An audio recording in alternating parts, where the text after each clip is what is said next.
Il-persuni b'diżabilità għandhom ikunu attivi fis-soċjetà u minn ta' quddiem biex jaraw it-tibdil li seħħ.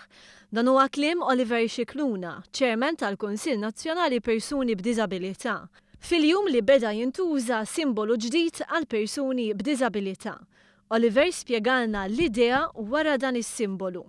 Kien hemm 3 persuni b'diżabilità li huma Amerikani li ġejjin minn organizzazzjoni kbira fl-Amerika li hija organizzazzjoni tal-persuni b'diżabilità stess li daw iridu jaraw l-affarijiet jimxu l-qudiem u jridu jaraw li s-settur ta' diżabilità jiġi promovut b'mod differenti.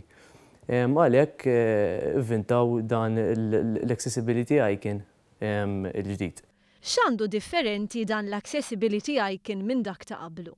Persuna li qiegħda fuq wheelchair imma mhux qed tiġi mbuttata, forsi kif rajna fis-soċjetà fi żmien ta' qabel, però qed timbutta lilha nnifisha. Jiġifieri qed tgħid jien jagħtaw biex immexxi lili nnifsi biex nieħu d-deċiżjonijiet tiegħi, għandi d-drittijiet tiegħi. Il-Kunsill Nazzjonali Persuni b'Diżabilità qed jisħaq li dan is-simbolu jista' jibda jintuża fuq tabelli ġodda u mhux jinbidlu dawk li jeżistu, anke għaliex meta mqabbel ma' pajjiżi oħra se nkunu minn ta' quddiem fl-użu tiegħu. Aħna bħala Stat Malti ħankunu l-ewwel pajjiż sħiħ li nadottaw dan il-logo ġdid.